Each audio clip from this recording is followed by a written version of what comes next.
Welcome to Geological Shop Talk. In this podcast, we bring you roughly 20 to 25 minutes of practical clinical methods, perspectives, and advice that has its work boots on. Listen in for clinical gems that you can begin to investigate the next time that you walk into clinic. Additionally, visit the show notes page for supporting materials from this week's guest on Shop Talk. All right, friends, roll up your sleeves. Let's get to work.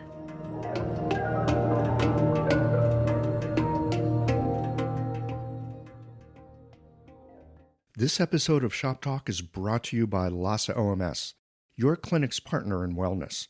Later in the show, listen for a special offer from LASA to help you with all the transitions your patients face.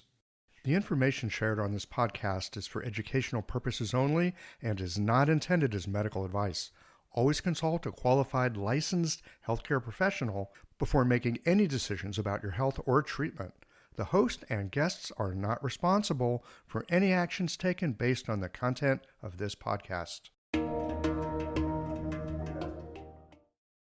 Hello, this is Jason Robertson coming to you from Seattle, Washington. And what a pleasure it is to have a few minutes here with you guys on the Shop Talk segment of Geological to talk about palpating the head, to talk about locating certain points on the head, specifically dew points, DU19 and DU21, or what I'd like to talk about here eventually, how to locate these guys, how to think about palpated findings in this area, and some ideas about how to treat these points.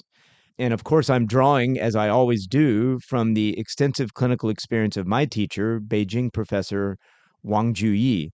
And he and I worked on a textbook together, Applied Channel Theory in Chinese Medicine. And we've, those of us who are his disciples and students have been teaching for years concepts of using distal channel palpation, specifically below the elbows and knees, as a means of kind of helping shape your diagnosis, just like you would with tongue and pulse, and using channel palpation as a diagnostic tool. One thing that we maybe haven't had as much of a chance to talk about, and that's why I wanted to choose this subject today, was how Dr. Wang palpated the head and how he kind of analyzed a little bit palpated findings on the head, and how you might think about using head points a little bit creatively yourself in your clinic. One thing to say at the outset is, Dr. Wang's approach to locating points was shaped by his understanding of this term you see in the Neijing. The character is jie in Chinese, which is sometimes translated to English as a joint, but it's also more like a separation or an opening, and jie are not just bony joints. In other words, there are separation and openings throughout the body. And so, one of Dr. Wang's fundamental concepts about point location was that for locating any point, you're looking for some sort of unique anatomical jie, some sort of anatomical joint. That could be a joint within the skin. It could be a joint, of course, between bones, or it could even be joints within bones, little notches you can feel in bones, or maybe bifurcations of blood vessels that are a certain, that would be called that a maijie, like a blood vessel joint. And there's all these different kind of anatomical and palpable aspects of the body near the official point locations that will help you refine and kind of get further into the best place to put the needle. Specifically on the head, what Dr. Wang would say when looking for these head points, when you look at the maps of the head points from your acupuncture textbooks, they're, very logically laid out as this many tun separated from that point and this many tun from the other. But any of you put your hands on people's heads, and I'm sure many of you have in your clinical work, you've noticed that heads are shaped differently.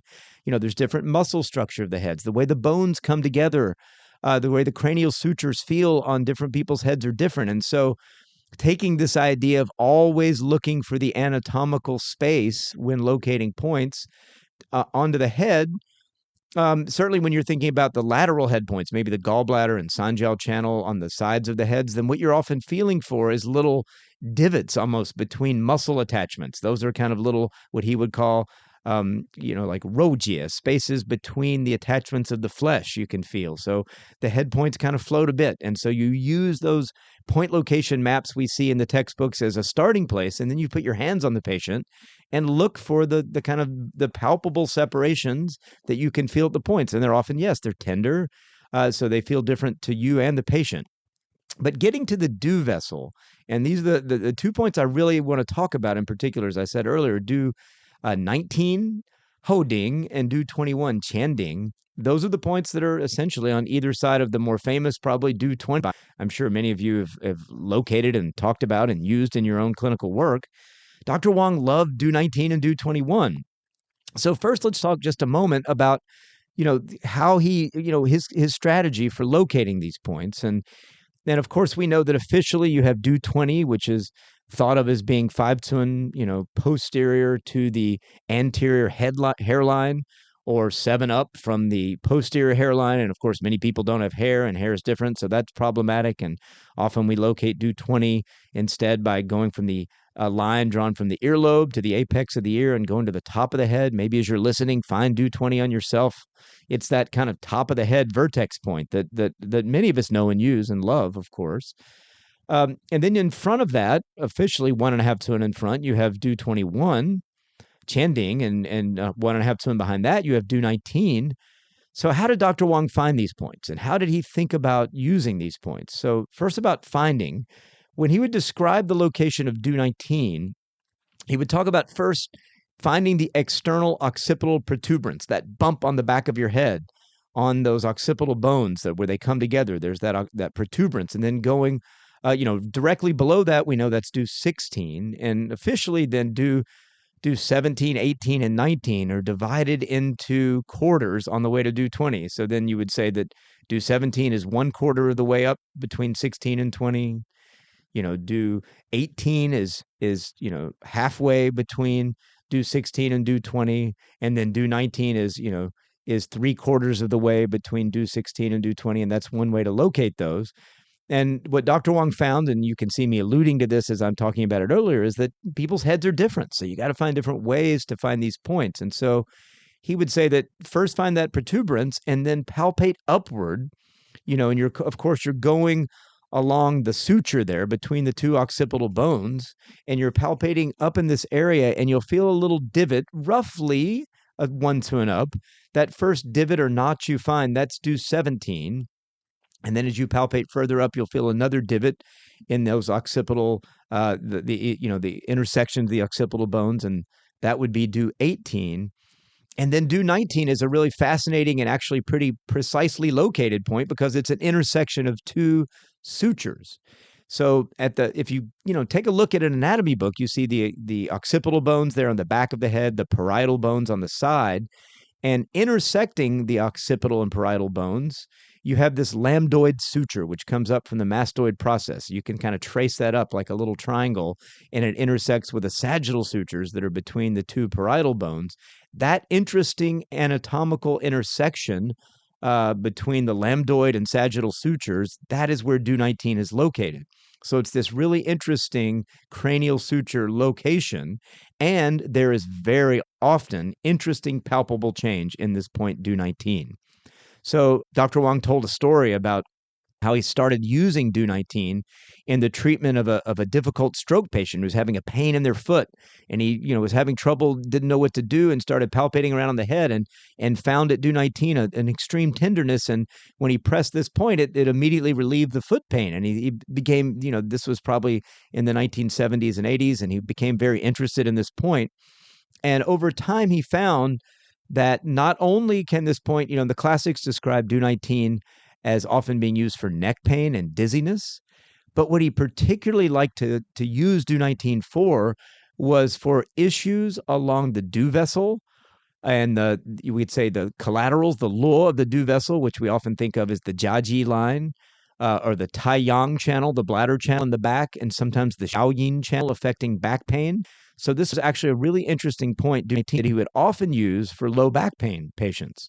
And often what you'd find is a palpable tenderness at this point, in this intersection point. And when he would find that, he would use a 1.5 tun needle, maybe inserting a little bit superior to the location of DU19, and threading that needle subcutaneously into this area. And he had a technique that he called a rubbing technique. He likened it to like rubbing like a piece of fur on a glass rod to create static electricity. So once the needle was inserted, he would press down and do a rubbing technique while having the patient sit erectly, having the patient kind of cough, which is often nerve-wracking for someone with an acute back sprain, and then having them move while stimulating this point. And it's really interesting how you can often get an immediate change with this fairly strong stimulation of this technique while mobilizing the patient's back. So we'd often treat it in a seated position. There's a little more detail to that technique, which is, of course, difficult to fully describe here in a few minutes on a podcast. But start palpating this area on patients with issues with their lumbar vertebra, maybe the paraspinal muscles that affect the Du vessel and the Tai Yang channel in the back. When they're out of place, try stimulating this point, locating it in the way I'm describing in these sutures, and having them move around and see if you can, while stimulating the point, get some relief in that pain. It's often very useful for the type of patient who comes into the clinic and is, you can't even get them on the table because their back is so out of place. And again, especially when it's affecting the Tai Yang and the Du vessels, not as much the Shaoyang gallbladder channel type of sciatica pain. This is more of a medial pain, maybe going down the back of the legs, or acute pain in the back itself, or maybe in the neck as well. Any of these aligning ligaments and muscles along the back can be treated and thought of using DU19. Now, for the next couple of minutes, let's kind of keep moving forward. As you go forward from DU20, a 1.5 tone in front of that is another really fascinating point, DU21, Chanding. This point has another totally different kind of personality. And this point often, if you palpate this on people, it can be very tender and almost squishy feeling, like there's a little bit of microedema in the fluids there between the skin, the scalp and the bones of the head. This point is, of course, also within that sagittal suture, not all the way in front, and the coronal suture way up in front of that. That's DU22, Xin Hui. It's kind of between that and DU20, of course, and right in that midpoint between that coronal suture and DU20, you'll find, and it's kind of a little bit of a floater of a point, you'll find this tender spot, DU21. And this point has an interesting personality in that it often reflects a lack of clear yang coming to the head. Dr. Wang talked about qing yang, clear yang coming to the head. And this could be a patient maybe with kind of a fuzzy thinking, almost like water in the head. Maybe even certain patients who have like a lingering sinus infection where there's like a clear discharge, not a green discharge. So it's like a lack of yang transforming fluids in the head. If you can imagine all the symptoms, maybe dizziness, that come from this lack of clarity of yang. And he would describe that type of yang often as coming from a warmth in the middle burner. So a lot of time, maybe these patients have like a spleen deficient personality. You may palpate their abdomen and it's a little cold around Ren 12, and yet they have this lack of clear yang coming to the head, kind of a dizziness, a fuzziness of thinking, fluid accumulations in the head or sinuses. And DU21 can be very tender. So this point, you might even I would often use DU21 first diagnostically to think about the lack of clear yang, and then you need to do a differential diagnosis to think about why clear yang isn't coming to the head. Maybe it's a deficiency of the Tai Yin system not sending fluids up. Of course, that could be a kidney deficiency, maybe. Maybe on the other hand, there's like an excess below that is not allowing yang to come up. So the mechanisms of why DU21 is tender can vary, and that's where you need to palpate other channels, use tongue, use pulse and questions, and use other differential diagnosis.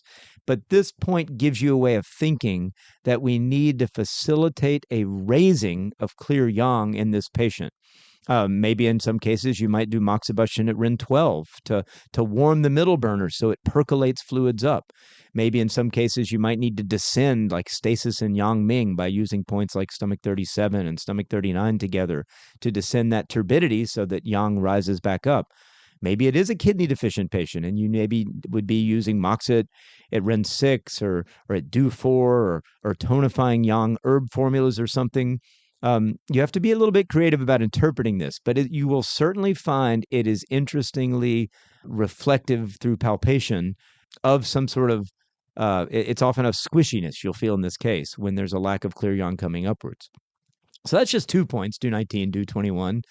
The big idea, as I started to say at the beginning here, is when you're looking for points on the head, use those twin measurements that we learn in acupuncture school as a starting place, but then put your hands on the patient and feel on this patient the anatomical structures and look for the palpable jie, the palpable openings, the palpable spaces between muscles or within bones or between bones, and find the points creatively a little bit and needle them often subcutaneously. And go deeper into head points. There's a lot to say here about using them diagnostically and in treatment.